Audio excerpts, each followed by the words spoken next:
चांगला होता आधीचा माईक उलट. हॅलो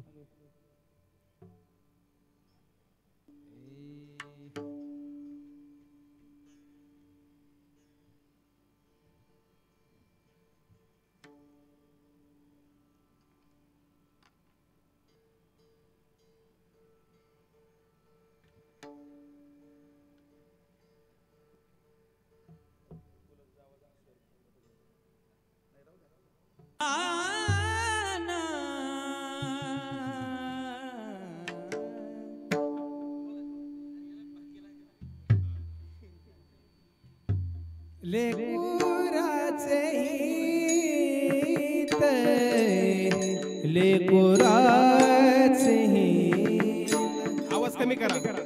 लेकुराचे हित लेकुराचे हित लेकुराचे हित लेकुराचे हित लेकुराचे हित लेकुराचे हित हो लेकुराचे हित लेकुराचे हित लेकुराचे हित लेकुराचे हित लेकुराचे हित लेकुराचे हित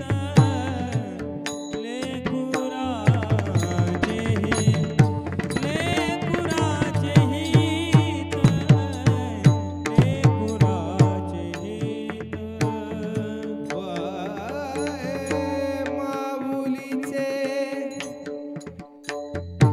चित्त वाहे माऊलीचे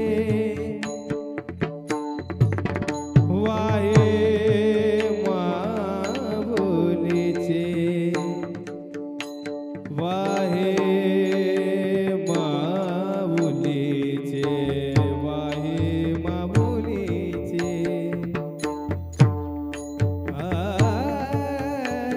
वाहे माऊलीचे वाहे माऊलीचे चित्त माऊलीचे चित्त माऊलीचे चित्त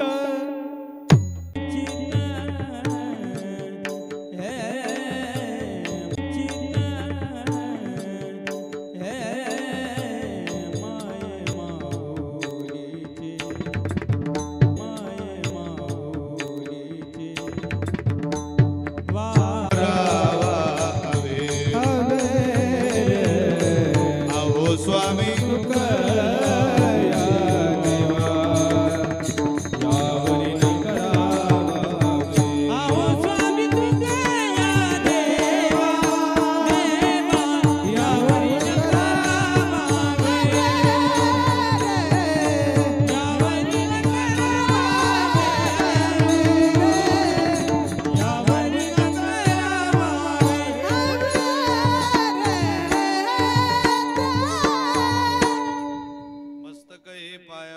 वारकरी संतांच्या प्रतिवर्षी पंढरपुरा येती महाद्वारा हरी भेटी विठ्ठल विठ्ठल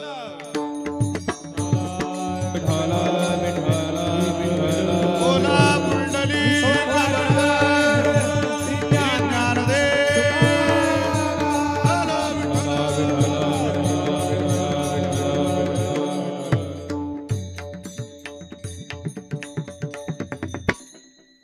लेकुराचे हित लेकुराचे हित वाहे माऊलीचे चित्त ऐसी कळवळ्याची जाती करी लाभावी न प्रीती.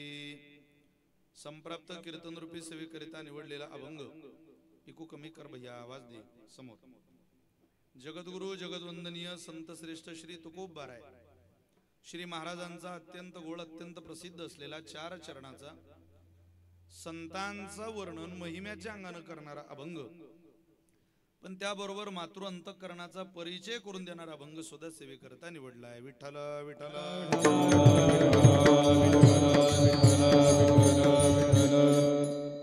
एका नैमित्तिक कारणाच्या निमित्तानं आपल्याकडे होऊ घातलेली आज 1 दिवसीय कीर्तन सेवा आहे. मला असं वाटतं कार्यक्रमाचं निमित्त आणि त्या निमित्ताच्या संदर्भात कोणीही मंडपात बसलेला अनभिज्ञ नाहीये. सगळ्यांना श्रुत आहे, माहिती आहे, तरी थोडासा स्पर्श करून पुढे जाईल. वैकुंठवासी प्रातस्मरणीय सौभाग्यवती अलका गजानन पवार कथोरे या माऊलींच्या द्वितीय पुण्यस्मरणाच्या निमित्ताने त्यांच्या स्वकीयांनी, त्यांच्या आप्तजांनी या गोड कार्यक्रमाचं केलेलं हे नियोजन आहे. आज कथोरेही परिवार आणि पवारही परिवार यांच्या संयुक्त विद्यमाने या पुण्यस्मरणाचा सोहळा आपण सगळे मिळून साजरा करीत आहात. मिळालेल्या वेळेमध्ये या अभंगाचा काहीसा भाव, काहीसं चिंतन आपणा सगळ्या उपस्थित सोतृ सज्जनांच्या उपस्थितीमध्ये, आपल्या प्रेमवृत्तीमध्ये आपली जागी असलेली प्रज्ञा श्री तुकोबर यांच्या, ज्ञानोबर यांच्या चरणी समर्पित करण्याच्या निमित्ताने आपण या भक्ती महोत्सवामध्ये उपस्थित आहोत. मिळालेल्या वेळेमध्ये या अभंगाचा काही भाव आपल्या समोर मांडणार आहे. आज या पवार परिवाराला धन्यवाद दिले पाहिजे. त्या पवार परिवारामधले सन्माननीय सगळे सदस्य, त्यामध्ये आदरणीय हरिभक्त परायण श्रद्धेय श्री गजानन सखाराम पवार. हरिभक्त परायण का लावलं मी त्यांना, कारण द्वितीय पुण्यस्मरण ज्या घरामध्ये होतं ते हरिभक्तच असले पाहिजे. असं कोणाही घरामध्ये पुण्यस्मरण होत नाही. पिता स्वयंमेव नारायण, माता प्रत्यक्ष लक्ष्मी आपण, ऐसे भावी ज्याचे मन सुपुत्र जाणतो एक. मालक गेल्यानंतर मालकीन, मालकाच्या आठवणीपेक्षा मालकाच्या संस्कारात जगणारी हवी, त्याला पतिव्रता म्हटलं जाईल. मालकीन गेल्यानंतर मालक तिच्या संस्कारात, तिच्या आचारात, तिच्या प्रेमात जगणारा, राहिलेलं बायकोचं काम पूर्ववत पुढे सुरू ठेवणारा असलेला मालक, तो गृहस्थ आश्रमाचा उत्तम सदाचारी पुरुष मोजला जाईल. मुलगा, आपण पत्नीचं पाहलं, पतीचं पाहलं, पण पिता स्वयंमेव नारायण, ज्याला आपला बाप प्रत्यक्ष नारायण वाटतो, ज्याला आपली आई प्रत्यक्ष लक्ष्मीचं स्वरूप दिसते, सुपुत्र जाणतो एक, त्याला आपल्या सनातन वैदिक हिंदू संस्कृतीमध्ये मुलगा असं म्हटलेलं आहे. केवळ बापाच्या इस्टेटीवर जगणारा मुलगा नाही, इस्टेटीवर जगणारे भाडेकरू सुद्धा असतात. इस्टेट कोणाची वापरते कोणी, तसं नसतं ते. फ्लॅट घेतला कोणी वापरतोय कोणी. चौथ्या मजल्यावर माझा फ्लॅट आहे हे सांगणं वेगळं आणि तो वापरणं वेगळं. तसा हा माझा बाप होता हे सांगणं वेगळं, ही माझी आई होती हे सांगणं वेगळं, आणि ही त्याच आईची सुसंस्कारित मुलं आहे असं समाजानं म्हणणं वेगळं. ही त्या माऊलीची मुलं आहे, हे त्या कष्टकरी बापाचे, त्या इज्जतदार बापाचे, त्या परमार्थिक बापाची मुलं आहे, हे त्या अलकाताईंची मुलं आहे. हो चार, ज्या पोरांनी 13व्या दिवशी लोकांनी आई वडिलांचे फोटो घरातून काढून टाकले, पण या पवार परिवारातली ही ती 4 पोरं आहेत, त्या अलकाताईंची 4 सुपुत्र आहे, की ज्या लेकरांनी आईचा द्वितीय पुण्यस्मरणाचा सोहळा सुद्धा इतक्या व्यापात, इतक्या कम्प्युटर टेक्नॉलॉजीच्या युगात, इतक्या स्पर्धेच्या युगात, इतक्या वैज्ञानिक धावपळीमध्ये सुद्धा द्वितीय पुण्यस्मरण जिवंत ठेवणारा हा पवार परिवार आहे.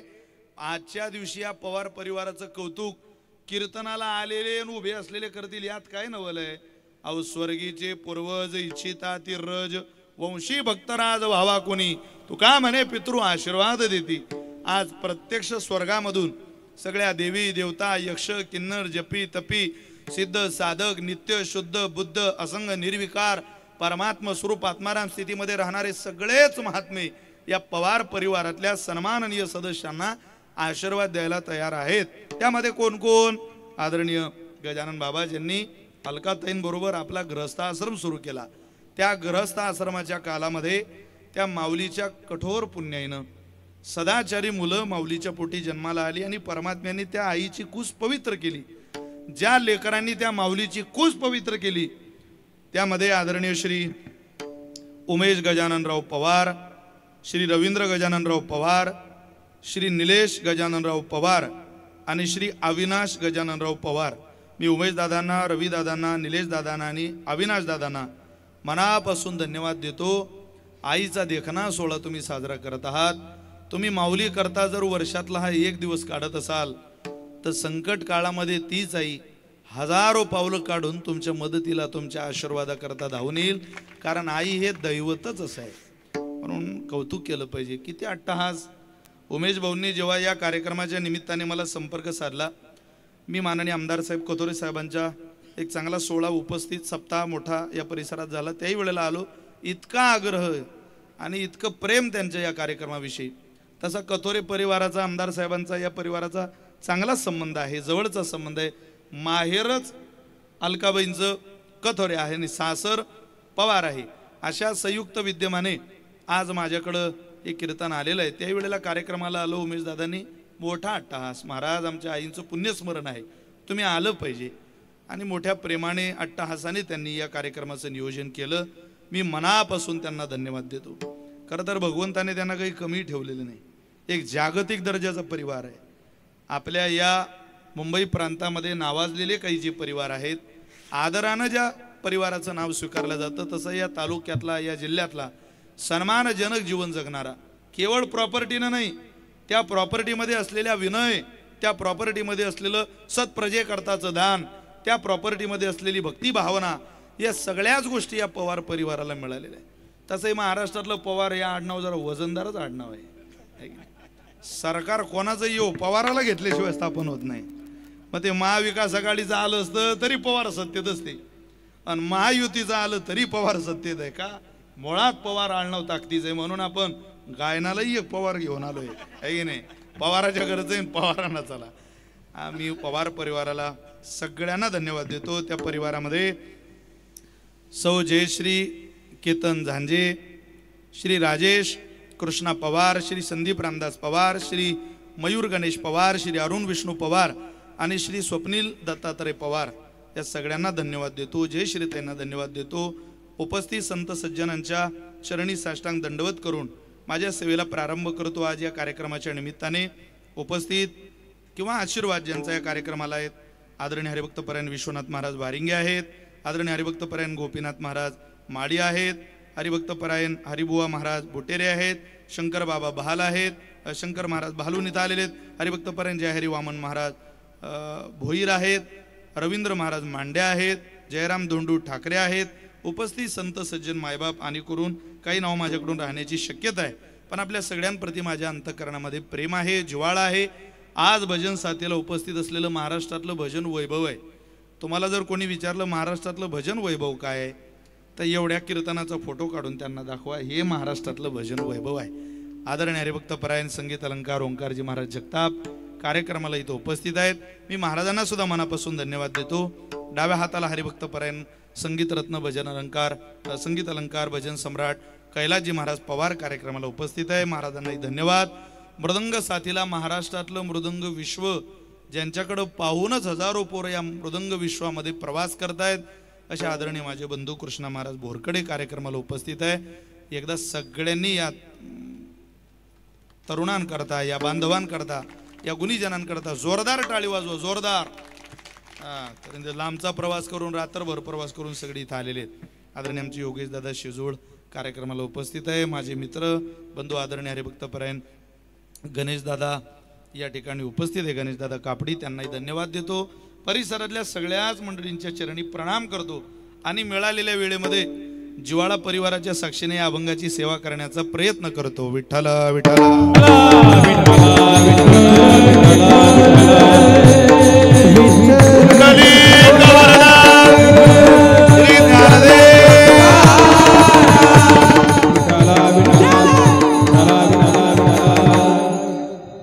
जगद्गुरु तुकोबर यांचा 4 चरणाचा अभंग मी आपल्या समोर म्हटलेला आहे.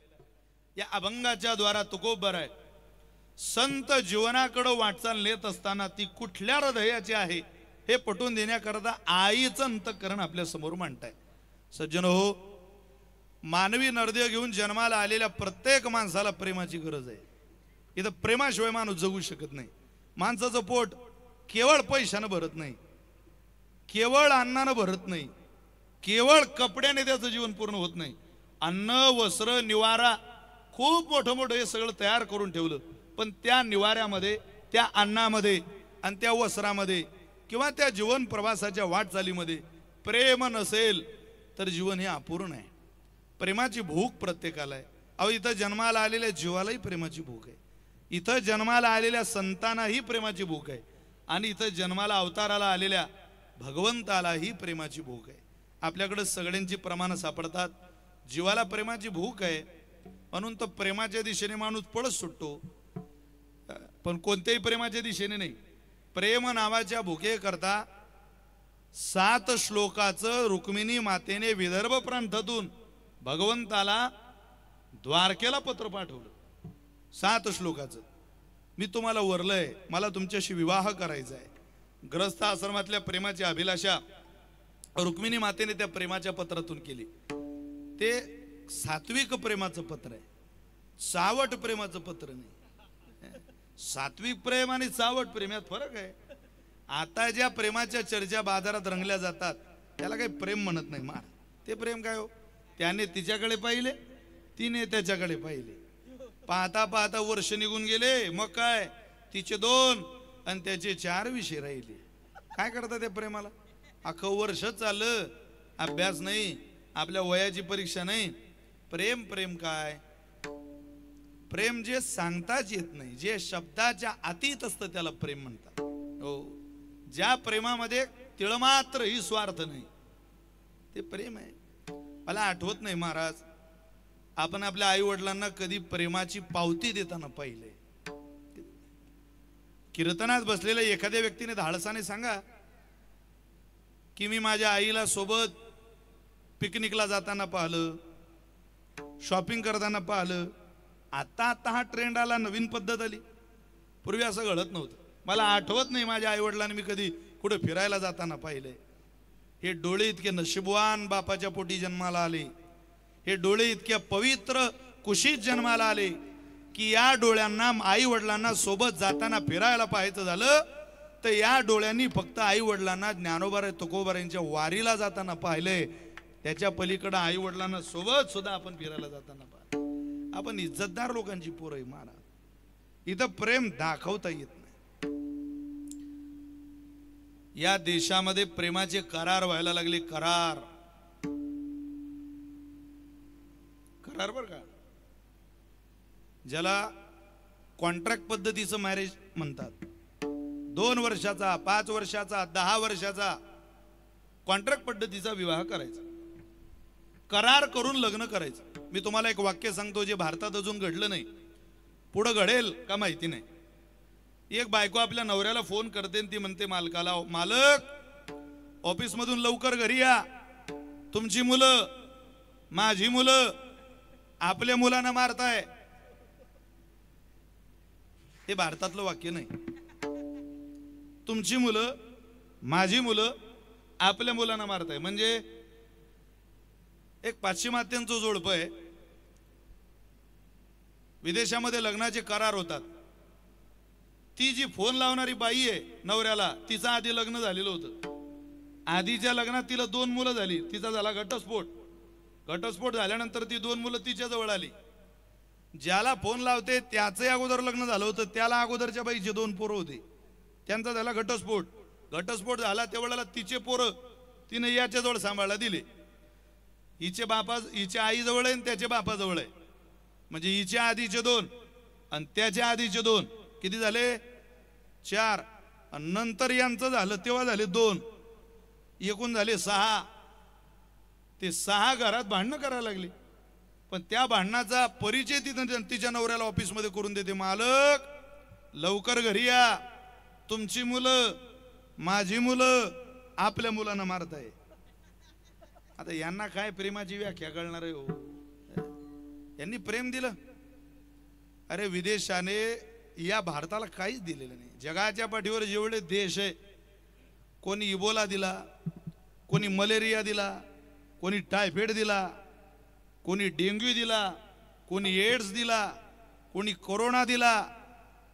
जगाच्या पाठीवर एकमेव असा हिंदुस्थान आहे ज्या देशानं इतर प्रांतांना, इतर राष्ट्रांना प्रेम दिलं.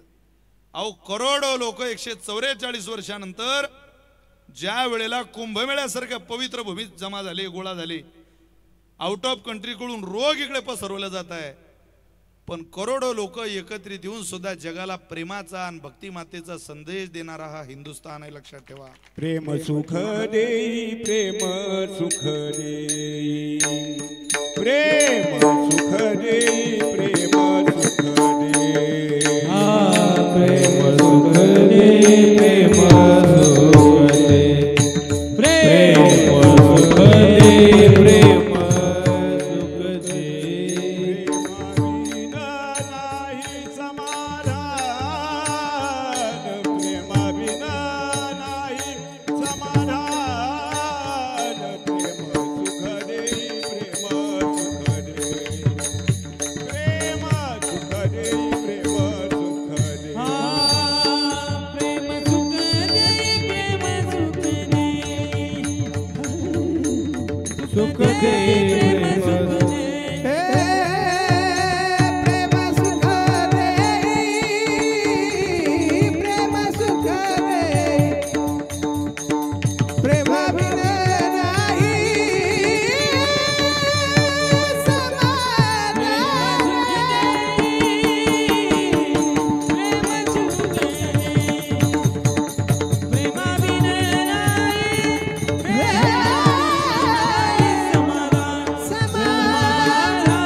प्रेम सुख देई, आवाज देई थोडा, प्रेम सुख देई, प्रेम सुख देई.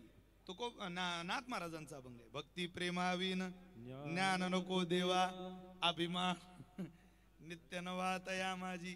नाथ महाराज म्हटले अरे बाबा तशी भक्ती नको आम्हाला, आंधळ्या भक्तीला काय करता हो मुंबईकर. प्रेम पाहिजे.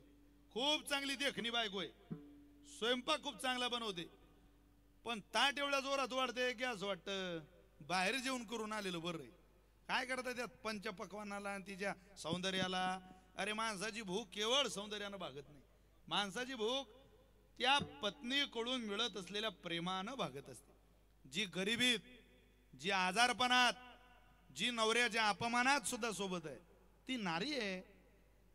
नाटकातल्या भावनेनं कुठं जगता येतं का? नाटक नाटक आहे. ज्या घरात वैवाहिक जीवनात नाटकं चालली त्या घरात करोडो रुपये भरलेले असू द्या, प्रेम नाही. अरे तुम्ही धावपडीचं जग आहे तुमचं मुंबईकर. रातभर दिवस नोकऱ्या करून 11 वाजेला हाल अपेष्टा सहन करून, लोकलचा प्रवास करून, मरणाचा प्रवास करून, आकांत करून करून पाठीची बॅग पोटाला अटकून 11 वाजेला ज्यावेळेला दार वाजवतात त्यावेळेला दरवाजा उघडणारी बाई जर संशयाच्या नजरेनं नवऱ्याकडे पाहत असेल, करोडो रुपये त्या घरात पडलेले असू द्या, त्या घरात कधी सुख नांदत नाही. प्रेमातलं नाटक सुख देत नाही घरात. 10 दिवस माहेरात राहिलेली बायको आहे आणि 11व्या दिवशी माहेरातून सासरी येते. येताना आईकडं नवऱ्याच्या आवडीचा स्वयंपाक आहे, तर नवऱ्याकरता टिफिन भरून घेते, डबा भरून घेते. आणि नवऱ्याचं दार वाजवलं त्यावेळेला दरवाजा उघडणारा मालक जर त्या बाईकडं संशयाच्या नजरेनं पाहत असेल तर तुम्ही अपेक्षा करू नका त्या घरामध्ये सुखी या शब्दाचं जीवन कधी कोणाला अनुभवायला मिळेल. जिथं संशयानं भरलेलं जग आहे तिथं प्रेम नांदत नाही, आणि जिथं प्रेम नांदत नाही तिथं सुख नांदत नाही. रांडवीने जीवी शृंगार पै केला. अरे वेश्येनं किती शृंगार केला की त्या शृंगारानं ती एखाद्याला तृप्त करेल. तिचा शृंगार मर्यादेचा आहे. काय करतात त्या शृंगाराला? पराकोटीचं उदाहरण नाथ महाराजांनी दिलं. प्रेमात नाटक चालत नाही महाराज, ते कधीतरी उघड पडतं. आमच्या गावात एका पोरानं लग्न होईपर्यंत हरिपाठ केला आणि लग्न झाल्यावर हरिपाठ सोडला. आमचे गुरुजी त्याला म्हणत खूप लवकर आहेस बाबा, बोलिले लेकुरे बी आवडीन म्हणस तू ता, बोलिले लेकुरे शेवटचं सगळं घाई घाई म्हणत तू म्हणस ते आरामात घ्या, आरती बी सावकाश घ्या. आता तू ना एकदम बंदच केलं हरिपाठ देणं. तुला झालं काय? तो म्हणे महाराज लय माझ्यावर प्रेम करते माझी बायको, माझं लग्न झालं. आता लग्न झालं ना हरिपाठ सोडला. अरे तुला काही बुद्धी आहे थोडी? नाही नाही महाराज तुम्हाला काय कळणार आहे ब्रह्मचारी लोकांना. ते तो आमच्या गुरुजींना सांगत होता, तुम्हाला काय कळणार आहे ते गृहस्थ आश्रमातलं प्रेम. लय माझ्या बायकोची. महाराज म्हटले अरे सोन्या सगळ्यांनाच वाटतं बाळा असं की माझी बायको मला जीव लावते. जीव प्रत्येकीचाच असतो, पण तू समजतो तितका नसतो. जरा आवर तुझ्या भावनांना. नाही नाही हो तो म्हटला तुम्हाला नाही कळणार महाराज, ते लय कठीण आहे. महाराज म्हटले समजा उद्या तू मेला मग. अरे म्हणे तिची ते थोडी घेऊ शकते तू मेल्यावर. हो महाराज म्हणत गळ्या सतीची प्रथा बंद झाली. पूर्वी मालक मेल्यावर बायका सती जात होत्या. आता ना सती पाहायला मिळते ना सत्या पाहायला मिळतो. सतीचंही कुठे उदाहरण दिसत नाही, सतीही दिसत नाही. एखादी बाई मेली म्हणून सत्यानं ओळी घेतली वा, दिसत का कुठं? आता नाही येते. तू आवर जरा तुझ्या भावनांना. तो म्हणे महाराज इतरांचं मला माहिती नाही, पण माझ्या बायकोचं माझ्यावर लय प्रेम आहे. गाड्या पुढे सरकवायचंय का? मागच्यांना पुढे पाठवलं असतं. असू द्या आता थोडासा असा रस्ता ठेवा इकडच्या बाजूला. आले तर पुढे या म्हणा बाबा. विठ्ठल विठ्ठल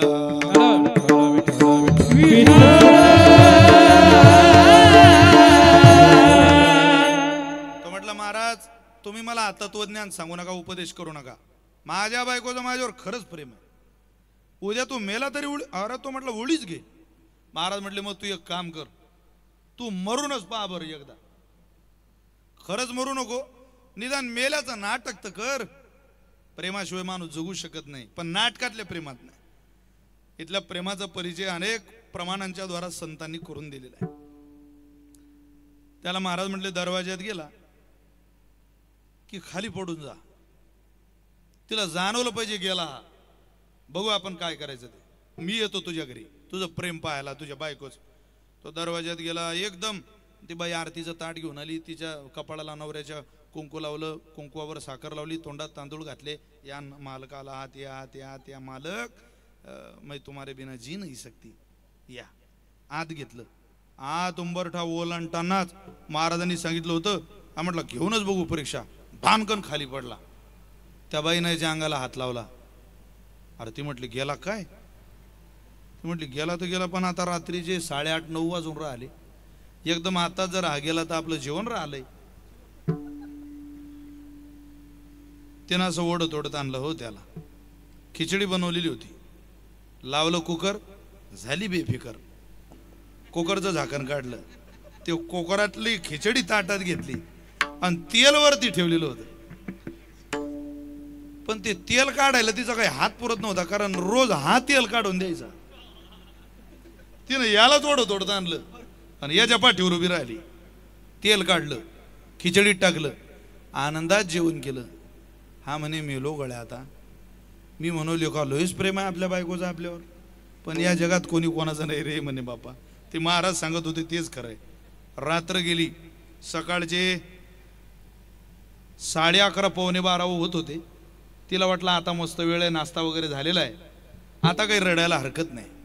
मी तुम्हाला रडून दाखवतो. म्हणजे ते बाई रडत होती. तुम तो चले परदेस थोडा बोलो जी, पिया चले परदेस थोड़ा बोलो जी. तुम तो चले परदेस थोड़ा बोलो जी, पिया चले परदेस थोड़ा बोलो जी. हा म्हणे रात्रीनं खिचडी खाल्ली, पण आता म्हणते तुम तो चले परदेस. तोही झोपलेला उठून बसला आणि तिला म्हटला गरम गरम खिचड़ी में थोड़ा तेल लो जी, हम जाके आए परदेस थोड़ा बोलो जी. अगं काय नाटक करते, तुझ्या नाटकाला पाहून हरिपाठ सोडला, पण आज मला खरं पटतंय. बहीण कुणाची भाऊ कुणाचा, कोण कुणाचे सगळे सोय रे. बहीण कुणाची भाऊ कुणाचा, कोण कुणाचे सगळे सोय रे. हे मेल्या मागी सर्व राहिले, तुटतील धागे दोरे. मेल्या मागे सर्व राहिले, तुटतील धागे दोरे. प्राण्या मायेचा बाजार, प्राण्या मायेचा बाजार,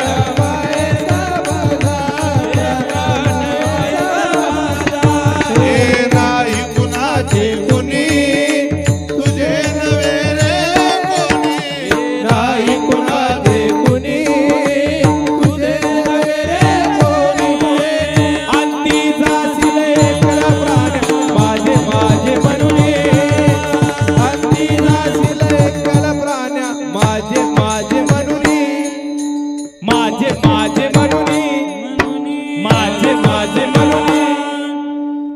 अरे तुला जावंच लागणार आहे मित्रा. मतलब के है सब संग साथी, जब वक्त पड़ा तब कोई नहीं.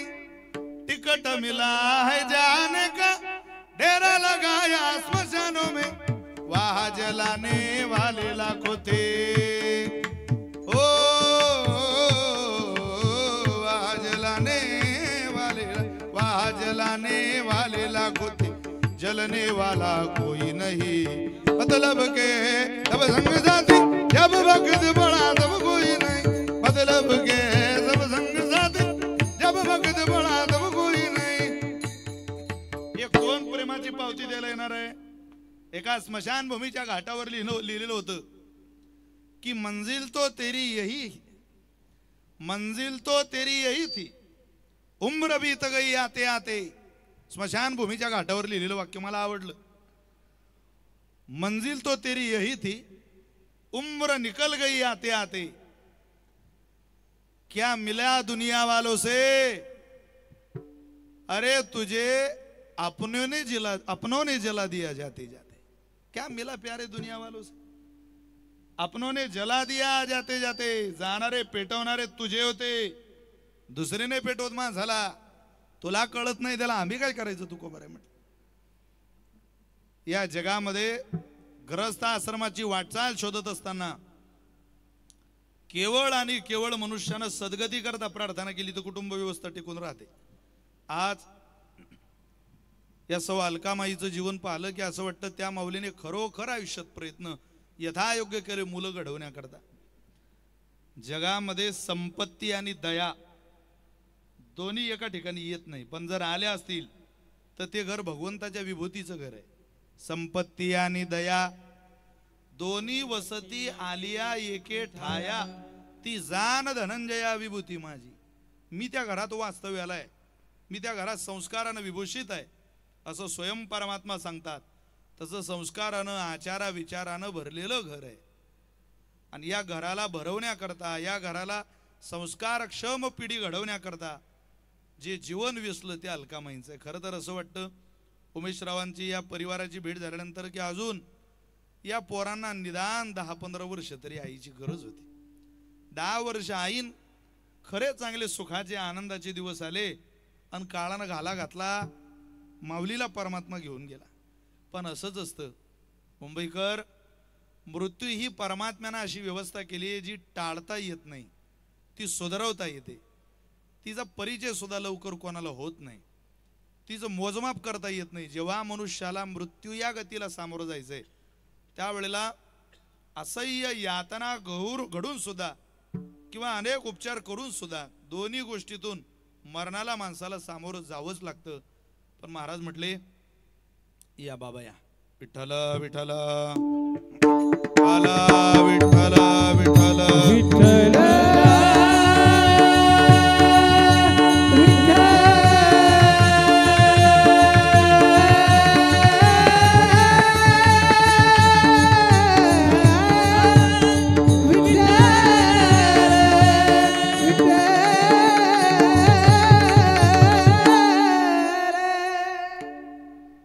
महाराष्ट्रातल्या हजारो तरुण कीर्तनकारांचे मार्गदर्शक आदरणीय श्री गुरु विश्वनाथ बाबा वारिंगे या ठिकाणी आलेले आहेत.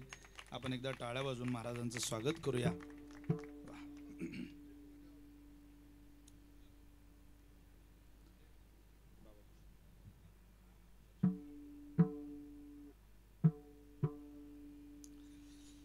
खर तर खूप दिवस झाले बाबांची भेट नाही.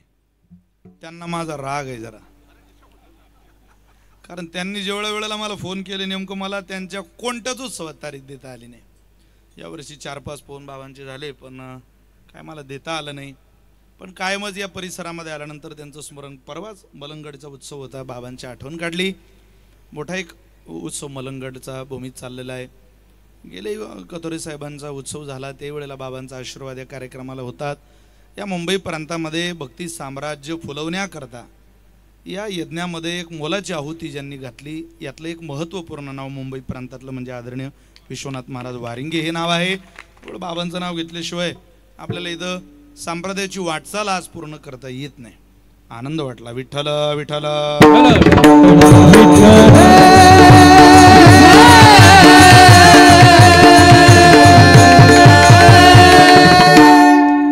महाराज म्हटले, प्रेमानं जगाचा परिचय होत नाही, पण जगातल्या एका व्यक्तीचा परिचय प्रेमानच होतो, ती म्हणजे आपली आई आहे.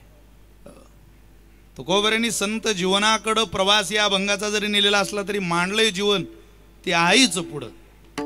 मनुष्याला प्रेमाची गरज असते. मी प्रस्तावनेत बोलून आलो की प्रेम हेच जगणं आहे. नाथ महाराजांच्या एकनाथी भागवतामध्ये प्रेम या प्रकरणावरच्या इतक्या गोड ओव्या आहेत. तुम्हाला काही ओव्या सांगतो ऐका. केवळ प्रेम अर्थ आहे त्या ओवीचा. प्रेम सांगता येत नाही, मांडता येत नाही. प्रेम नये सांगता, बोलता, दाविता, अनुभव चित्ता चित्त जाणे, तो चित्ताचा विषय आहे. पण महाराज म्हटले या प्रेमात देवाला सुद्धा बोलावं लागलं. त्याला देव पण सांगता आलं नाही प्रेमात. प्रेमाचा जिवाळा पूर्ण, भावार्थाची ऊन कोण, जाणता मी एक श्रीकृष्ण जाण, इतरासी जाण कळेना, मज गोपिकांची कोण गोळी, त्यांच्या निज प्रेमाची जाती चोकडी, या लागी मज त्यांच्या आवडी अति गाडी उद्धवा कुब्जा काय सुंदर होती तिच्या प्रेमाची मज प्रीती राधा प्रार्थी मी वनाप्रती काय विषयासक्ती लागोनी काय भक्ती केली गोपाळी काय ती सोळी की ओळी त्यांचे उच्चिष्ट मी कवळगिडी प्रेम सम्मेडी डुलत पांडवांच्या बाचे मी काय लागे त्यांची भीमटे सोशे अनेके मी तो सुदाम्याच्या पाया लागे काय त्याचे निपांगे पांगलो काय माझी क्षीण झाली शक्ती त्या गोपिका मजदावी बांधिती त्यांच्या निज प्रेमाची जाती मी स्वय श्रीपती पोकितो किती गोव्या आहे मी कायन्नासी दुकाळलो तो यज्ञ पत्न्यासी मागू गेलो मी तो भावार्थाचा भुकेलो प्रेमाच्या पावलो पाहुणे रा भगवंताला भक्ताजवळ गेल्याशिवाय जशी प्रेमाची भूक भागत नाही तसं या मृत्यू लोकामध्ये या मिह लोकात खरा निष्ठावंत प्रेमाचा परिचय जर कुठून द्यायचा झाला तर तो परिचय आईकडे पूर्ण होतो महाराज. म्हणून म्हटलंय स्वामी तिन्ही जगाचा आई विना भिकारी मातृ अंतकरण हे परिचयाचं अंतकरण आहे ते प्रेमाच्या. ज्यांनी जगाला प्रेमाचा संदेश दिला ते म्हटले आम्ही भिकारी झालो या प्रेमाकरता. खरा तो एकची धर्म जगाला प्रेम अर्पावे हे म्हणणारे कोण आहे? साने गुरुजी आहे. पण साने गुरुजींचं चरित्र जर वाचलं तर साने गुरुजी म्हणतात मी पोरका झालो. जगाला प्रेम वाटण्याचा संदेश देणारा मीच आहे पण प्रेमानं पोरका झालेला जगाला प्रेमाचा संदेश द्यायला लागला. ज्या वेळेला खूप हुशार साने गुरुजी शाळेमध्ये आईला समजलं श्याम शाळेत हुशार आहे. लहान्या नावाचं मुलाचं नाव आहे पुरुषोत्तम. सांगितलं श्याम तू शाळेला हुशार आहे तू जरा अभ्यासात हुशार असल्यामुळं गावात थांबू नको जरा शिकायला जा. अरे दोन गोष्टी चांगल्या शिक. शिक्षण हे जगाकरताही उपयोगाला येईल तुझंही कल्याण करेल आणि जगाच्याही कल्याणाकरता ती शैक्षणिक गंगा कामाला येईल. श्याम म्हटले आई साने गुरुजी तुला बरं नाही ग त्यात तुझी तब्येत कायम बरी नसते मी काय शिकायला जाऊ. पुरुषोत्तम लहान आहे त्याला अजून तुझ्या व्यवस्थेचं भान नाही ज्ञान नाही. तू एक काम कर मला घरात राहू दे मी काही बाहेरगावला शाळा शिकायला जात नाही. आई म्हटली तुला जावं लागेल. अगं पण तुझ्याकडे कोण लक्ष देईल? मला लक्ष द्यायला कोणी नसलं तरी चालेल पण तू मात्र जा माझी तुला आज्ञा आहे. आता आईच्या सांगण्यावरून थोडं कुलर असं करा बरं कैलास बोल. आईच्या सांगण्यावरून हा बंद केलं तरी फारच हा बंद केलं तरी चालेल. ये काय चालू आवाज येतोय त्याचा.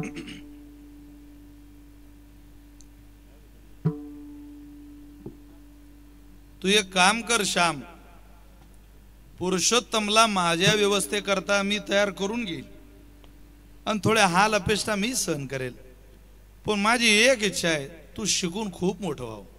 जगातल्या प्रत्येक आईला वाटतं की आपल्या लेकरानं शिकून मोठं व्हावं. ती देवाची आई असू द्या महाराज शेवटी आईच आहे ना हो मायच आहे ना. तुमची माझी असू द्या मायच आहे. अरे पाहिजे बंद करा ते.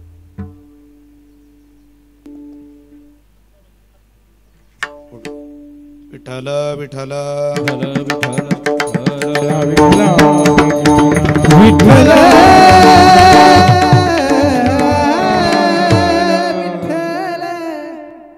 साने गुरुजी आले. लक्ष द्या.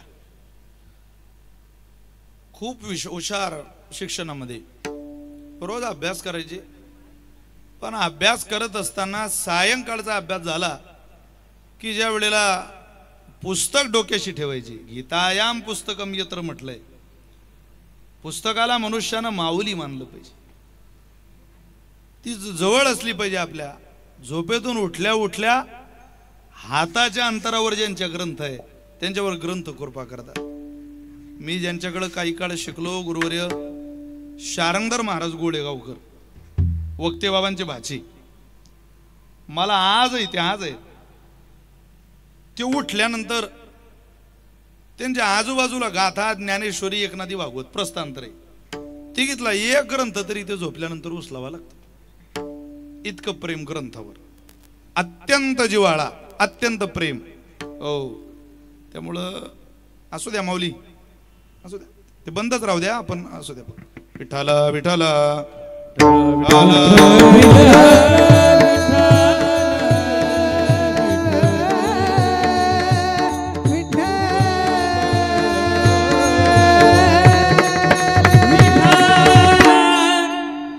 इतका जीव. ते रोज पुस्तकं ठेवून झोपायचे, पण रात्री अचानक साने गुरुजींना दचकन झोपेतून जाग यायची. आपण शकून तरी व्हायचा. भर दिवसा काळा पाऊस काय पडतोय, रक्ताचा पाठ काय वाहतोय, असं सगळं जाणवायचं त्यांना. ते जाणवताना झोपच डिस्टर्ब झाली, लागतच नव्हती. एक दिवस ते झोपेतून उठले आणि भिंतीला टेकून रडत बसले. काय होतंय कळत नाही, रोज अपशकून होत आहे, रोज मला त्रास होतोय, रोज कष्ट होत आहे, माझी झोप गेली कुठं. रडतानाचा आवाज जवळ झोपलेल्या मित्रांना ऐकला आणि साने गुरुजींना म्हटलं, श्याम, मी जरा आठवडा झाले पाहतोय तू नीट झोपत नाही, तुला काही त्रास आहे का रे? तुझी तब्येत नाही का बरी? अरे सगळं चांगलं आहे बाबा, पण मला जरा अचानक झोपेतून जाग येते, दचकन उठावं वाटतं, अपशकून तरी होत आहे. मला असं वाटतं माझ्या आईला काही बरं नाही का काय. अरे तिला बरं नव्हतं का इथं आला तर? बरंच नाही रे, ती थकलेली आहे. बरं बरं, अरे मग एखादी भेट घेऊन ये मित्रा, बरं वाटेल तिला, येईन तुलाही बरं वाटेल, एकदाची तुझी शांती होईल, मनाची समाधान वाटेल. साने गुरुजी म्हटले, जायला हरकत नाही, पण तिच्या आणि माझ्या भेटीच्या मध्ये माझी गरिबी आडवी येते. तिच्या भेटीला जाण्या इतपत माझ्याकडे पैसे नाही. एक तरी जीवाभावाचा मित्र मनुष्याला असला पाहिजे, त्यातला साने गुरुजींना होता. खरं तर मनुष्याने आपलं पुण्य मित्राला सांगू यात काय नवल आहे. आपल्या अंतःकरणातलं पापही एखाद्याजवळ सांगता आलं पाहिजे. मी इथं इथं चुकलोय, माझं हे झालंय, मला असा असा त्रास होतोय, मला ह्या वेदना, इतकं इतकं कर्ज आहे, असं कधीतरी कोणाजवळ बोलण्याकरता एखादा जीवाभावाचा पाहिजे ना. साने गुरुजींनी सांगितलं, रे गरीबी आडवी येते. मित्र म्हटलं, श्याम, एका डब्यामध्ये दोघं जण जेवणाची तयारी ठेवली तर तुझ्या आईची भेट होऊ शकते. काय? अरे परवाच माझी मनी ऑर्डर झाली, माझ्या जेवणाची फी या वेळेला मी काही भरत नाही, तुझी जेवणाची फी भरलेली आहे. तुझ्या जेवणाच्या डब्यातच मी माझं थोडंसं जेवण करून घेत जाईल.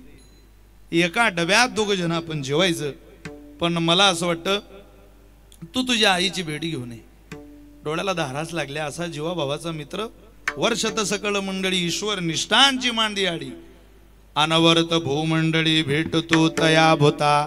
अशी जीवाभावाची कायम भेटावी, ही कायम भेटावी. ज्यांच्या मनात दया आहे, प्रेम आहे, ही मांदियाडी जीवनात यावी सतत. तुका म्हणे क्षण नको तयाचे दर्शन, पण हे सतत.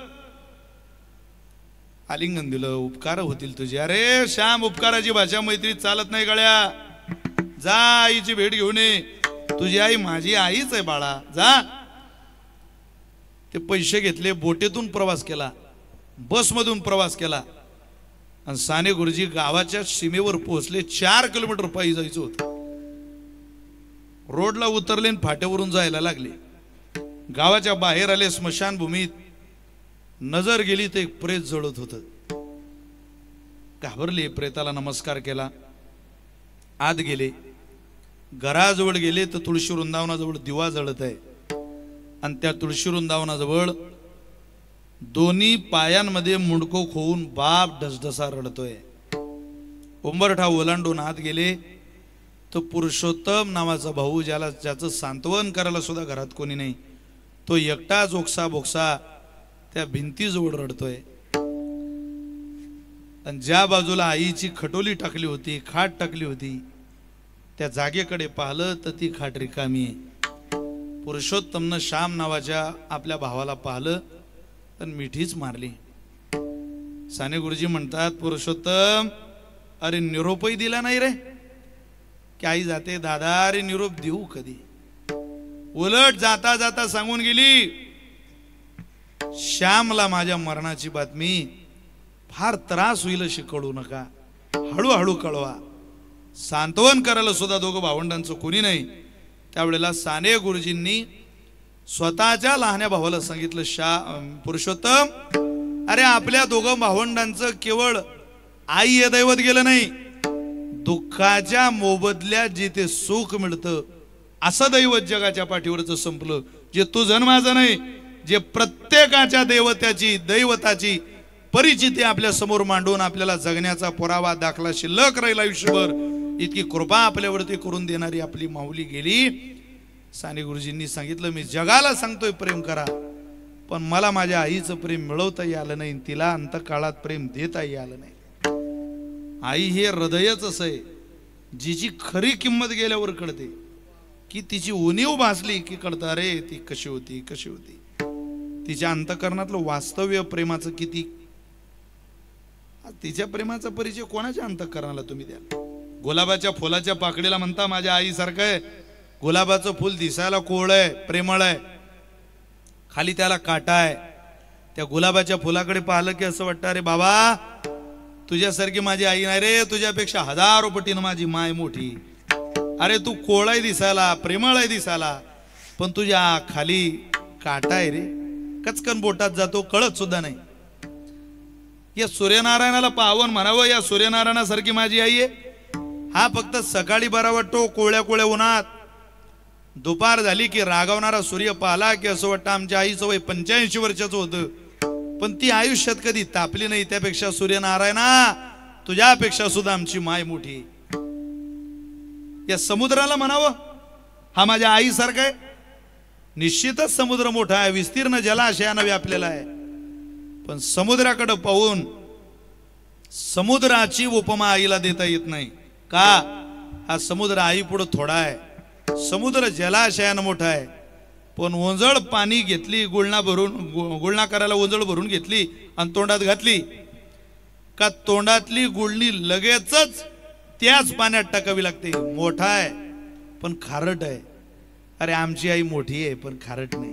85 वर्षाचं वय आहे पण ओतपोत प्रेम भरलेलं आहे. करुंगडी कापली तरी दुःख होतं आपल्याला. जिनं लेकराचा जन्म करून घेण्याकरता सरकन पोट फाडून घेतलं, तिच्या प्रेमाचं काय मोजमाप करायचं हो कीर्तनात? होत नाही तिच्या प्रेमाचं मोजमाप. आई आई आहे, ती काही आत्या नाही, ती काही मावशी नाही, ती काही काकी नाही, आई आईच आहे. संत जीवनावर प्रभाव तुकोबऱ्यांच्या आयुष्यावर संत जीवनाचा झाला आणि महाराज त्या संत जीवनाकडे जात असताना किती प्रेमानं जात आहे, काय म्हणून जात आहे याचा परिचय करून देत असताना तुकोबारे म्हटले, मी त्यांच्याकडे का जातोय? जशी आई लेकराचा सांभाळ करते तसाच सांभाळ, तसाच स्वीकार आमचा संतांनी केला. का हो, आई कसा सांभाळ करते, लेकराचं हित कशात आहे हे जाणून माऊली लेकराचा सांभाळ करते, तसा सांभाळ माझा संतांनी केला. त्याकरता आईची प्रतिमा तुकोबारे आपल्या समोर ठेवताय सेवेला निवडलेल्या अभंगाच्या पहिल्या चरणात. लेकुराचे हित, लेकुराचे हित, लेकुराचे हित, लेकुराचे हित, लेकुराचे हित,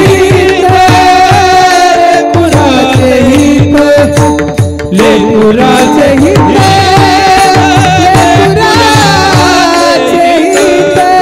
लेकुराचे हित, लेकुराचे हित,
चित्त. कोणाला कळतं? माऊलीचे चित्त. तिला माहितीये, तिच्या अंतःकरणाला माहितीये माझ्या लेकराकरता काय चांगलंय आणि काय वाईट आहे. असे संत आहेत आई सारखे. हो, कोणी आई म्हणावं त्यांना. तुम्ही मी ज्ञानोबाऱ्यांना आई म्हणूयात नवल काय मुंबईकर. अरे ज्ञानोबाऱ्यांना जगातल्या सर्वश्रेष्ठ आईनं सुद्धा आई म्हटलं. आपली माय कोण आहे? नाही श्रुती परोती माऊली जगा अहितापासून काढिती हित देऊनी वाढविती. नाही श्रुती परोती माऊली जगा. श्रुती सारखी माय नाही महाराज. त्या श्रुती मातेचीच कन्या ज्ञानोबा आहे सुद्धा आहे. वेदाचीच मुलगी ज्ञानोबा आहे. पण ज्ञानोबाऱ्यांना त्या वेदानं आई म्हणावं. म्हणती ज्ञानाबाई आई वेदशास्त्र देती ग्वाही. म्हणती ज्ञानाबाई आई. आता आईनच लेकीला आई म्हणावं बरं वाटतं का? अलकाबाईंनी मुलीला आई म्हणावं त्यांच्या, बरं वाटतं का? लेक कशी आई होईल? पण लेक आई होत असते कधी? ज्या वेळेला थकलेल्या आईची सेवा मुलगी करायला येते आणि सेवा करता करता करता करता त्या सेवेनं आई इतकी तृप्त होते की शेजारींजवळ आल्यावर त्या शेजारणी बरोबर चर्चा करताना आणि पोरगी काम करत असताना ती थकलेली आई सांगते, अहो मला तर काही उठायला सुद्धा जमत नाही, पण माझ्या सोनीनं माझी सेवा केली, माझ्या मुलीनं माझी सेवा केली, त्या सेवेनं मी ऋणी झाली. तिची सेवा पाहून असं वाटतं ती माझी मुलगी नाही, माझी आई आहे. त्याची ज्ञानोबाराय वेदाचीच कन्या आहे. पण ज्ञानोबारेंनी ज्ञानेश्वरीच्या अमृतानुभवाच्या चांगदेव 65च्या आणि हरिपाठाच्या माध्यमातून इतकी गोड सेवा केली वेदाची, इतकी श्रुती मातेची सेवा केली की त्या सेवेनं वेद माऊलीला सुद्धा, श्रुती मातेला सुद्धा असं वाटायला लागलं म्हणती ज्ञानाबाई आई. सांभाळायला आईच अंतःकरण लागतं. तसं तुम्हाला मला जिनं सांभाळलंय तिच्या अंतःकरणाची उत्तम जाणीव आपण सगळ्यांनी ठेवली पाहिजे. जी जाणीव इथं पवार परिवारानं ठेवलेली सगळ्यांना होत नाही महाराज. सब चोतो की बाजार में फतरों का व्यापार चल रहा दुनिया में. नवरात्रीचे 9 दिवस उपवास आहे आणि त्याच घरात रागानं सासूपुळ ताट आहे. काय करता त्या घराला? अरे 2 पैसे कमी असू द्या घरात, पण म्हाताऱ्या लोकांना जरा सांभाळा. काही दिवसानं हे धोतर चित्रात दाखवावं लागेल. याला धोतर म्हणत, याला पातळ म्हणत, काळच तसं येईल. म्हातारे माणसं तर आले नाही. आता राहिले नाही म्हटल्यापेक्षा ठेवलेच नाही. एक बाई एसटीतून खाली उतरली, नवऱ्याला म्हणते मी गेली होती जरा. कुठं ग? मी ते एका महाराजांकडे गेली. कशाला? आपलं नेहमीच कारण आपल्याला मुलं होत नाही. मग त्यांच्याकडे कशाला गेली? विचारू म्हटलं 2 गोष्टी काही चांगल्या. बर बर बर काय म्हटले ते म्हटले मूल होईल तुम्हाला, पण त्याच्याकरता बरं का तुमची सासू मरणं खूप गरजेचं आहे. अरे बापरे, मग चांगल्या विद्वान महाराजाकडे गेली तू, चांगलं झालं. ती म्हणे तुम्हाला काय वाटतं? तो म्हणे तू घरी जा, मला जे वाटतं ते मी घरी आल्यावर सांगतो तुला. आज तिथून सासरवाडीला गेला आणि सासूला गाडीत बसवलं घरी आला. बायको म्हणे माझ्या आईला कशाला आणलं?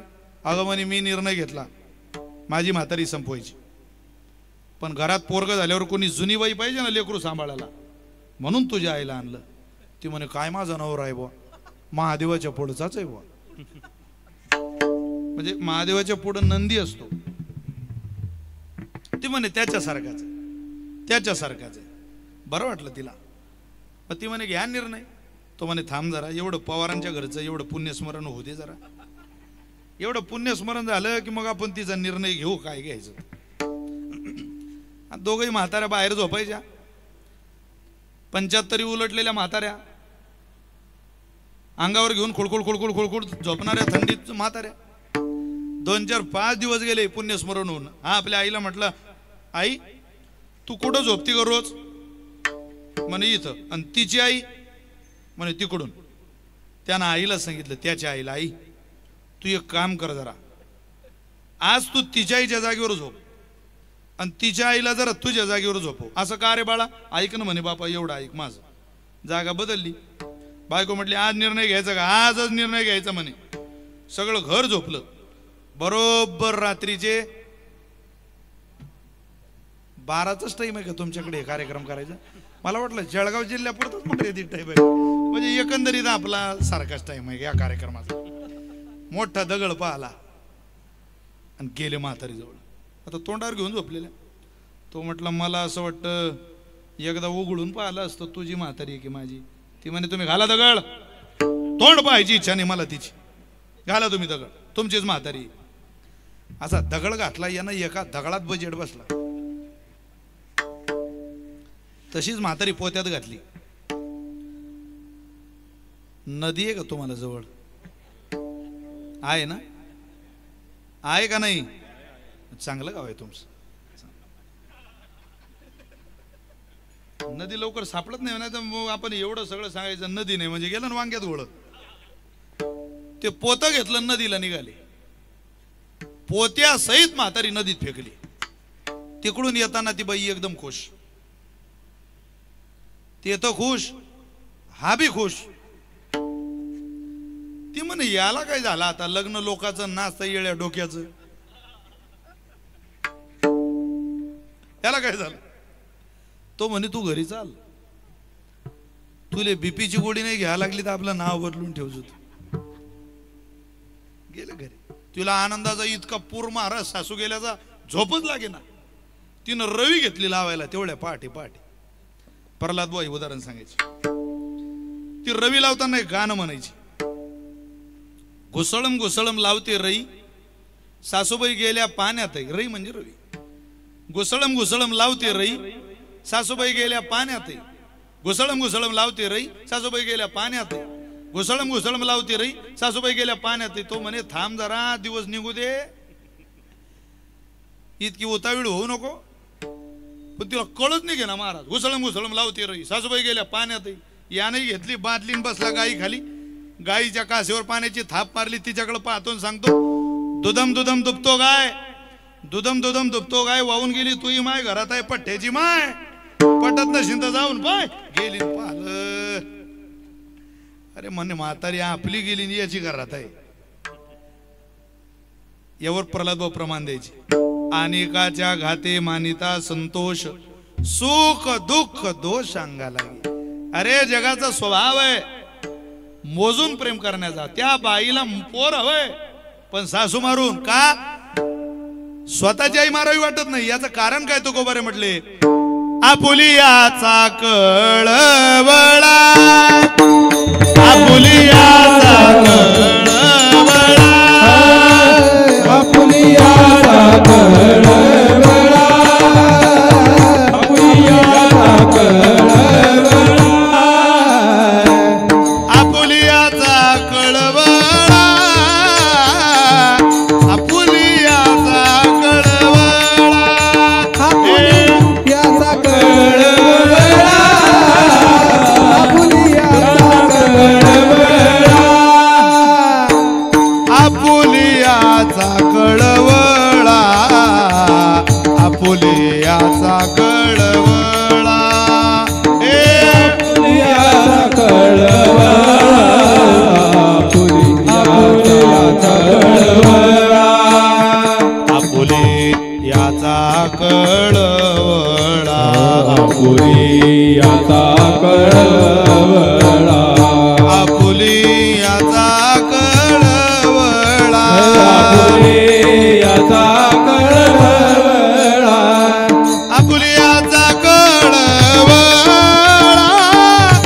आणि काबाळावरी नाही हे, आणि काबाळावरी नाही, आणि काबाळावरी नाही.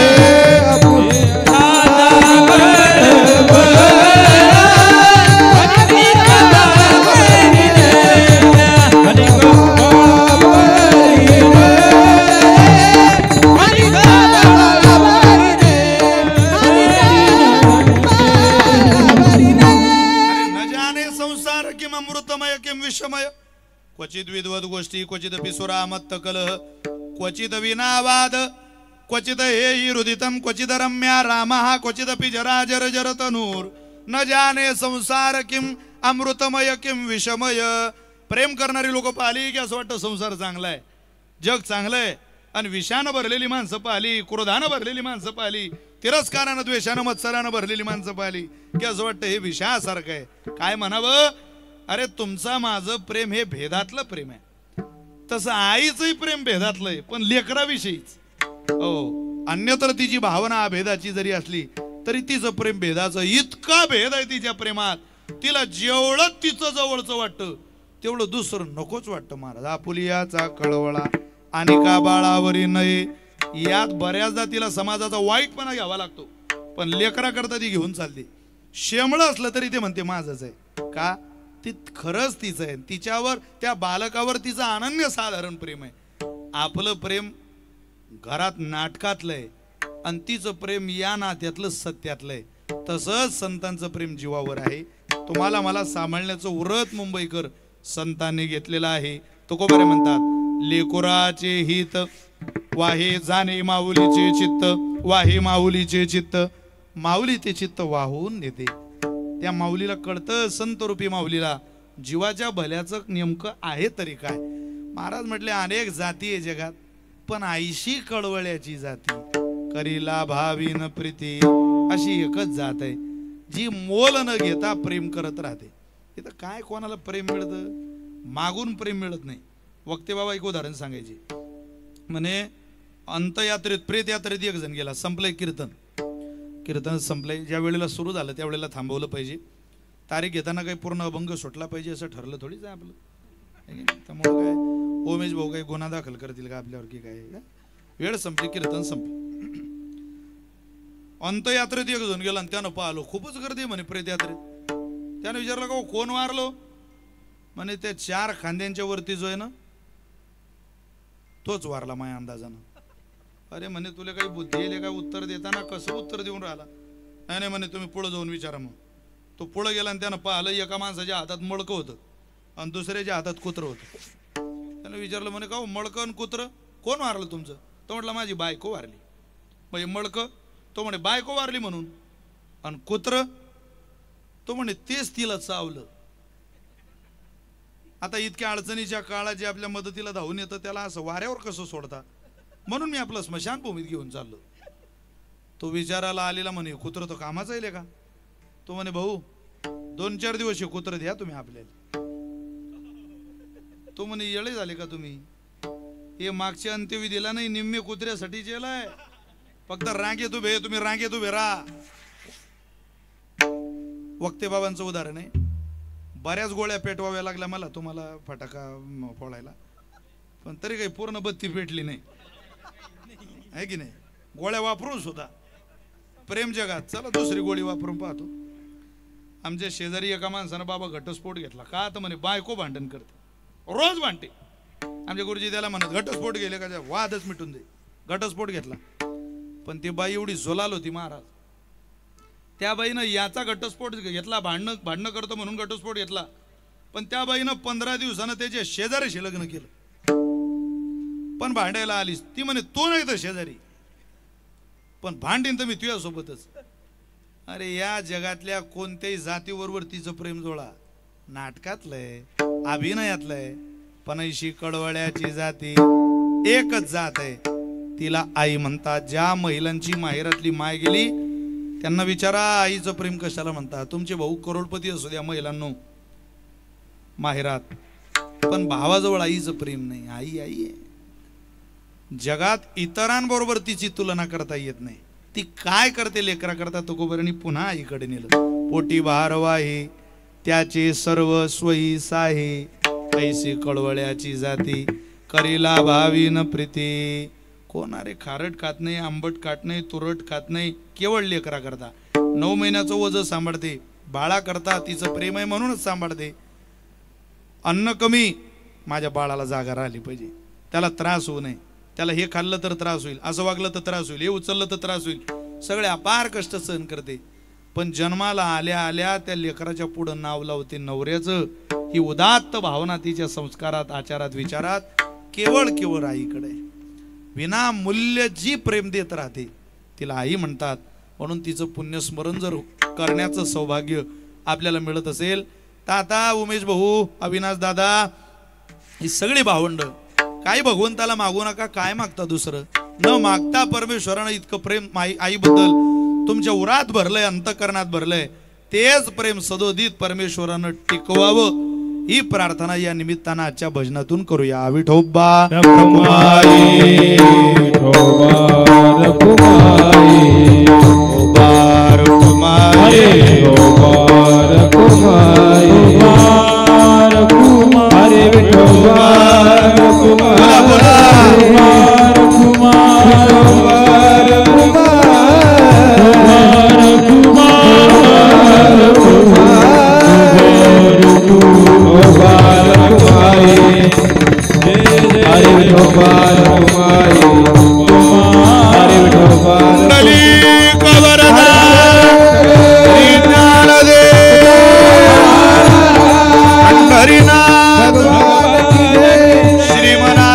शक्ती मुक्ताबाई महाराज की माऊली ज्ञानेश्वर महाराज की जगद्गुरु तुकाराम जोग महाराज अपने अपने माता पिता की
सर्वस्वई साई ऐसी कळवळ्याची जाती करीला भावीन प्रीती. इतकं प्रेम देणारी माऊली आणि इतकंच प्रेम देणारे संत. आता मी ठरवलेलं आहे तुका म्हणे माझे तुम्हा संतावरी ओझे ऐसी कळवळ्याची जाती करीला भावीन प्रीती. तसा प्रवास महाराजांच्या वाणीचा संत जीवनाकडे, पण पटवून देताना मात्र व्यवहार दशेमधली आई सुद्धा तुकोबरणी या अभंगातून आपल्याला सांगितली. बसलेल्या मंडळींना माझी हात जोडून प्रार्थना आहे, सगळ्यांना विनंती, नैमित्तिक कीर्तन आहे, अशाच निमित्तानं तुम्हाला काही आळवण्या विनंत्या करता येतात. आपल्या सनातन वैदिक हिंदू परंपरेमध्ये फार चुकीच्या पद्धती प्रथा चालू झालेल्या आहे. आपल्याला सगळ्यांना विनंती, थोडासा आवर घाला त्या गोष्टींना, काही गोष्टी घरामध्ये बदलून घ्या. संपलंय माझं कीर्तन, 5 मिनिटात सांगतो. कीर्तनात बसलेल्या लोकांना आपल्या घरात सदाचार जिवंत राहावा असं वाटत असेल तर रोज आपल्या आई वडिलांच्या पायाला स्पर्श करण्याचा विवेक पोरांना जागा ठेवा.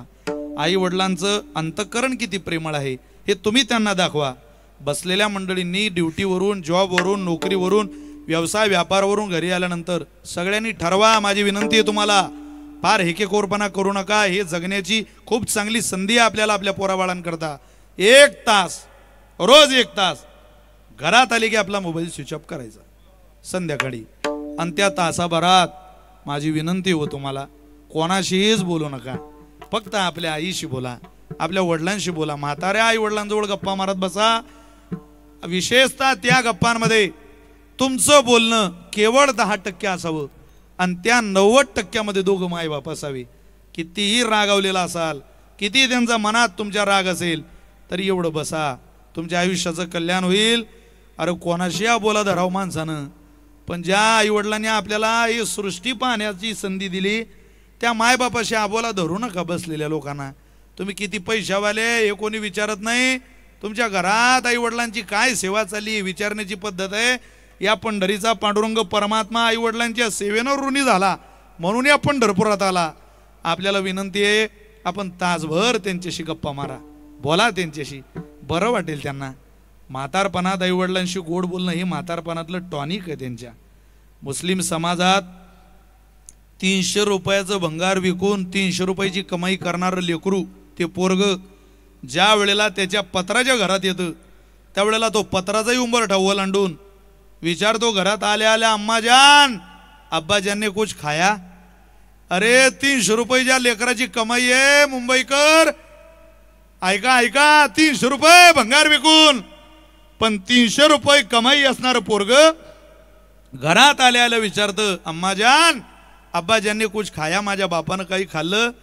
300 रुपये कमाई असणारं जर बापाबद्दल विचारत असेल तर 30-30 एकर चांगल्या चांगल्या जमिनी ज्या बापानं आपल्या नावावर करून दिल्या, करोडो रुपयाची अब्जावधी रुपयाची प्रॉपर्टी या शहरात ज्या बापाच्या नावानं, ज्या आईच्या उपकारानं आपल्या नावावर झाली. आई तू जेवलीस का ग? शुगरची गोळी घेतली का? तुला बरं आहे का? तुला कुठं नेऊ का? कुठं तीर्थयात्रेला जायचं का? मी तुला गंगा मातेच्या स्नानाला नेऊ का? तुला आळंदीला जाऊ वाटतंय का? अरे मायबाप आहे तोच पर्यंत आळंदी, त्र्यंबकेश्वर, पंढरपूर, मुक्ताईनगर एकदा सगळ्या संतांच्या वाऱ्या मायबापासोबत माणसानं केल्या पाहिजे. त्या वारीसारखं पुण्य नाही महाराज. तुम्ही मित्रांसोबत लाखो रुपये खर्च करायला जाल, पण कष्टकरी माऊलीचा हात धरून तिच्यासोबत जावं. कधी कधी काम निसताना सुद्धा तिच्यासोबत फिरावं. एकमेव अशी जात आहे शेतकऱ्याची, पहा तुम्ही, खरा ओरिजिनल शेतकरी. अरे ड्युटीला नोकरीदारांना विचारा, सुट्टी असली त्या दिवशी कोणी ऑफिसला जात नाही महाराज. सुट्टी आहे ऑफिसला जात नाही. पण शेतकऱ्याला शेतीत काही काम नसलं तरी तो शेतीत एक चक्कर मारायला जातो. मग त्याला आपण विचारावं, पाटील रानात काही कामच शिल्लक नाही गाड्या, आणि कशाला रानात चक्कर मारायला जातोय रे? त्यावेळेला या राज्यातल्या कष्टकरी शेतकऱ्यांना दिलेलं उत्तर आहे, साहेब रानात केवळ काम आहे म्हणून जायचं नसतं, ते दिसायला रान आहे, ती जमीन आमची माय आहे हो. कधी कधी काम आहे म्हणून आईशी बोलायचं नसतं, बिना कामाचं सुद्धा तिला नमस्कार करायला आणि तिचं प्रेम स्वीकारायला जाणारी आम्ही माणसं आहे. शेतात गेल्यानंतर ही माझी माय आहे, तिला म्हणावं लागतं, आई आज काही काम नाही पण तुला भेटायला आलोय. जमीन माऊली सुद्धा त्या वारसदारावर प्रेम करते, काम नसताना जो मला भेटायला येतोय. तसं काम नसताना सुद्धा कधीतरी आई बरोबर फिरायला निघा. फिरायला निघून जे प्रसादाच्या द्वारा आपल्याला मिळेल, आयुष्यभर पुरेल, तुम्हाला जन्मभर पुरेल. या कीर्तनाला उभ्या असलेल्यापासून तर सगळ्यांवर आपलीच कृपा आहे.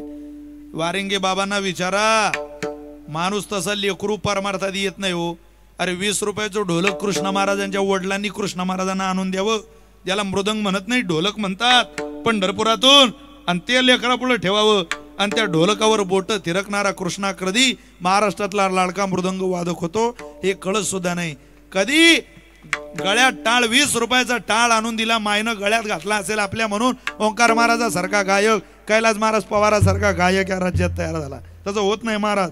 हे काय जहागीरदारी आहे का? बापदाद्याची पिंड आहे का आपल्या? ही तशी सहज मिळेल? मिळत नाही. अरे आई वडिलांचे नकळत कळत उपकार आपल्यावरती असतात. 20 रुपयाचा टाळ 20 रुपयाचा असेल त्याला किंमत नाही, पण 20 रुपयाचा टाळ आपल्याला गायक घडवतो, आपल्याला वादक घडवतो, आपल्याला कीर्तनकार घडवतो. हे उपकार आई वडिलांचेच आहेत. त्या उपकाराची जाणीव आपण ठेवा. एवढीच कीर्तनाला बसलेल्या मंडळींना माझी हात जोडून प्रार्थना आहे, या पवार परिवाराकडून एवढा संदेश आपण घरी घेऊन जाऊ आणि प्रार्थना करू देवा. अरे आई वडिलांप्रती देवात्वाची कृपेची भावना असलेल्या या परिवाराला सुखी ठेव बाबा.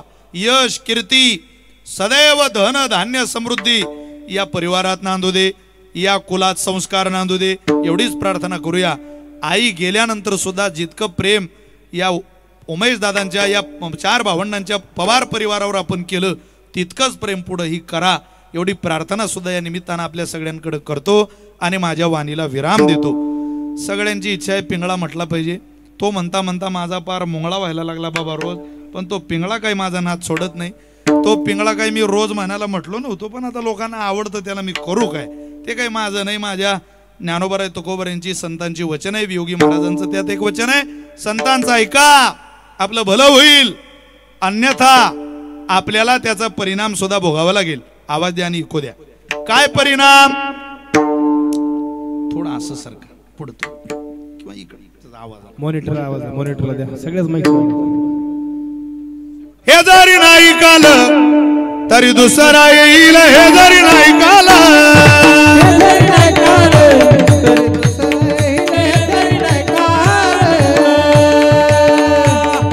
सरत शेवटी बा काळ बांधून नेईन, सरत शेवटी बा काळ बांधून नेईल, काळ बांधून नेईल, सरत शेवटी बा. टाळी सगळ्यांचा. एका जनार्दनी आमचं काय बाजाईल, एका जनार्दनी आमचे काय बाजाईल, काय बाजाईल, काय बाजाईल, काय बाजाईल. पिंगळा पिंगळा पिंगळा पिंगळा पिंगळा महाद्वारी बोली बोलतो दे का पिंगळा महाद्वारी, पिंगळा महाद्वारी बोली बोलतो दे का पिंगळा महाद्वारी. पिंगळा माधवारी बोली बोलतो देखा, पिंगळा माधवारी, पिंगळा माधवारी बोली बोलतो देखा, पिंगळा माधवारी. वर्तमान कोटे तुमचे वर्तमान हे कोटे, वर्तमान कोटे तुमचे वर्तमान कोटे, वर्तमान कोटे दादा वर्तमान हे कोटे. वर्तमान कोटे दादा वर्तमान कोटे. लटिकन बोलू आम्ही वर्तमान कोटे, लटिकन बोलो वर्तमान कोटे, लटिकन बोलू आम्ही वर्तमान कोटे, लटिकन बोलू वर्तमान कोटे, वर्तमान कोटे दादा वर्तमान कोटे, वर्तमान दादा वर्तमान कोटे, लटिकन बोलू आम्ही वर्तमान कोटे. लटिकन बोलू वर्तमान कोटे. पिंगागे बाई पिंगागे, पिंगागे बाई पिंगा, पिंगा बाई पिंगा, पिंगा बाई पिंगा. अवघा अवघा अवघा अवघा अवघा.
फिरवितो तुम्ही डुगु डुगु ऐका फिरवितो तुम्ही डुगु डुगु ऐका डौर डौर डौर डौर डौर फिरवितो तुम्ही डुगु डुगु ऐका डौर डौर डौर डौर डौर फिरवितो तुम्ही डुगु डुगु ऐका तुम्ही डुगु डुगु ऐका तुम्ही डुगु डुगु ऐका डुगु डुगु ऐका तुम्ही डुगु डुगु ऐका सब एक साथ पिंगला महाद्वारी बोली बोलो तो देखा पिंगला महाद्वारी पिंगला महाद्वारी बोली बोलो तो देखा पिंगला महाद्वारी पिंगला मारवारी बोली बोली तो देखा पिंगला मारवारी पिंगला मारवारी बोली बोली तो देखा पिंगला मारवारी पिंगला मारवारी बोली बोली तो देखा पिंगला मारवारी पिंगला पिंगला पिंगला महाद्वारी बोली बोलो तो देखा पिंगला महाद्वारी पिंगला मारवारी बोली बोली तो देखा मारवारी एक दोन तीन हे सगळं रोज घरी आहे का ताण घेऊ नका कोणाकोणाचा ताण घेता इथं किती नीट वागलं तरी 40% समाज आपल्या कायमच विरोधात आहे. इको कमी करा ताण घेता कोणाचा 40% समाज आपला विरोध करणार म्हणजे करणार 60% लोक आपल्याला आपलं म्हणतात कधी त्या 60 मधले 40 मध्ये जातात कधी त्या 40 मधले 60 मध्ये जातात हे चालत राहतं हसत नाही हो काही काही माणसं करोडपती पण हसणं विसरले हस हे काय 300 वर्ष नाही एका बुचकीत लोक मरून राहिले तू काय बॅटरी चम करून आला रे तुझी हसून घे नाचून घे गाय नाचे एवढे महिला मंडळी रोज नाचा लोकांतात नाचता आलं नाही आपला दरवाजा बंद करून नाचायचं मग तीच आपली हरबल लाईफ पण कुठेही नाही गाऊ नाचो विठो तुझा करू अनुवाद जिकडे पाय तिकडे सर्वमय गोविंद अशीच नाचून गाऊन तुकोबारांच्या चरणावर आपली निष्ठा ठेवून महाराजांना म्हणून महाराज शता एका जन्माच्या शेवटी करावं कधीतरी तुम्हाला जर यातली काही प्रमाण यातल्या काही चाली यातलं काही एक दोन शब्द आवडले असतील तर खरंच आमचं भलं करा हो तुकोबारा आहे एवढी प्रार्थना करूया आणि माझ्या वाणीला विराम देऊया. आदरणीय ओंकार महाराज जगताप आदरणीय कैलास महाराज पवार आदरणीय कृष्ण महाराज बोरकडे आदी करून सगळीच उपस्थित टाळकरी मंडळी श्रद्धेय बाबा या सगळ्यांप्रती करुणा व्यक्त करतो. आमचे योगेशदादा शेजूळ गणेशदादा कापडी आदी करून सगळे माझे सवंगडी मित्र बांधव भोक्ताबाई परिवारातले सगळेच भक्त परिवार आईसाहेबांचे वारकरी या सगळ्यांप्रती करुणा व्यक्त करतो. आणि हो वैजनाथ बापू लातूर वैजनाथ बाबा लातूरवरून या कार्यक्रमाला उपस्थित आहे. कृष्ण महाराजांसमवेत वैजनाथ बाबांना सुद्धा मी मनापासून धन्यवाद देतो. जिवाळा समूहाचे सदस्य इथे उपस्थित आहेत त्यांनाही धन्यवाद देतो आणि माझ्या वाणीला विराम देतो. एकदा पुनश्च एकदा पवार परिवाराला धन्यवाद देतो. सोन्यासारखा माणूस आहे पण खरंच सोन्यासारखं आहे नुसतं सोनं गळ्यात येणं तसं नाही आताही सोनं पाहिजे ना अख्खं घर भरलंय सोन्यानं शरीर भरलंय सोन्यानं आणि एकदम ताट नाही ओ विनय आहे किती विनय मला जेव्हा भेटले तेव्हा एकदम श्रद्धेनं मला आनंद वाटला. त्याचे आम्ही मी नैमित्तिक कीर्तन फार मोजून मापून देणारा माणूस आहे कुठेही द्यायचे नाही लोक गंज पैसे देतील पण प्रेमच नाही कीर्तनाबद्दल त्यांना काय आग लावतं तिथं त्यांच्या पैशाला. अरे मिली थी जिंदगी किसी के काम आने के लिए जिंदगी का सारा वक्त निकल गया कागज के टुकड़े कमाने के लिए क्या करोगे प्यारे इतना कमा करना कफन में जेब है ना कब्र में अलमारी ये मौत के फरिश्ते रिश्वत भी नहीं लेते ज्याच्या ताब्यात तुमचं माझं मरण आहे तो नवीन नोटा घेत नाही बंडलातल्या तो म्हणतो काही चांगला वागला का सांग बाकी गप्पा आणू नको इथं. तसा हा परिवार चांगलं बोलत नाही चांगलं वागतो सुद्धा या नियमाला अनुसरून ही सगळी मंडळी इथं आशीर्वाद द्यायला आलेली आहेत. तोला मोलाची माणसं काय वेळ आहे आता कोणाला वेळ आहे गुढीपाडवा जवळ आला पण इतक्या धावपळी सुद्धा इतकी मंडळी सगळे आले केवळ परिवारावर प्रेम आणि अलकामाईचं पुण्याचं जीवन त्या अलकामाईंनी पुण्य वेसलं म्हणून ही पोरं इतके सदाचारी जीवन जगताय. पुनश्च एकदा परिवाराला धन्यवाद देतो वाणीला विराम देतो. म्हणा सगळ्यांनी निवृत्ती ज्ञानदेव सोपान मुक्ताबाई एकनाथ नामदेव तुका निवृत्ती ज्ञानदेव सोपान मुक्ताबाई एकनाथ नामदेव तुका ज्ञानेश्वर माऊली ज्ञानराज माऊली ज्ञानेश्वर माऊली ज्ञानेश्वर माऊली विठ्ठल जय जय विठ्ठल चला इने करी बाबा विठ्ठल जय जय विठ्ठल विठ्ठल जय जय विठ्ठल विठ्ठल जय जय विठ्ठल बोलिले लेकुरे वेडेवा कोडे उतरे काही उच्चारिला अधिकार म्या फुला तुका म्हणे ज्ञानेश्वरा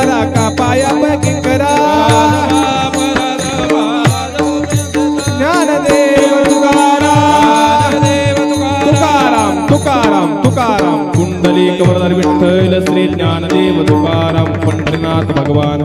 2 मिनिटं बसा, कुणी उठू नका, बसा. बाबांना खुर्च्या. या पवार कुटुंबाचं मातृदैवत स्वर्गीय अलकाबाई गजानन पवार अर्थात कथोरे. मला वाटतं यांचं हे द्वितीय पुण्यस्मरण आज या ठिकाणी संपन्न होतं आणि या पुण्यस्मरणाच्या निमित्त ज्यांची कीर्तनाची सेवा झाली ते सर्वच महाराष्ट्रातील युवकांच्या मनावर राज्य करणारे कीर्तनकार आमचे विशालजी महाराज खोले मुक्ताईचे भक्त आहेत. खरं त्यांचं कीर्तन मी मुक्ताई नगरलाच ऐकलं होतं पहिल्यांदा आणि त्यांना अंबरनाथला सेवा दिली होती गावदेवी मंदिरला. त्याच्यानंतर जेव्हा जेव्हा फोन केले तेव्हा तेव्हा त्यांचं शेड्यूल एवढं व्यस्त की प्रत्येक वेळेला सांगतात बाबा मला माफ करा, बाबा मला माफ करा. आताही त्यांनी सांगितलं की बाबांचा आमच्यावर राग आहे. राग वगैरे काही नाही, पण सर्व तरुणांना अपेक्षा असते की विशाल महाराजांनी आमच्या भागात यावं. आणि कीर्तन तर त्यांचं गोडच आहे, पण त्यांचा पिंगळाही खूप गोड आहे. आणि विशेष म्हणजे सर्व लोकांना त्यांच्या पिंगळ्याची चाल आवडते, पण त्या पिंगळ्यातले शब्द ज्या दिवशी आवडतील मला वाटतं सगळ्यांचंच कल्याण होईल त्या दिवशी. पिंगळ्याची चाल सर्वांनी घेतली, पण पिंगळ्यातले शब्द कुठं कुठे घेतले हे जरी न ऐकाल तरी दुसरा येईल.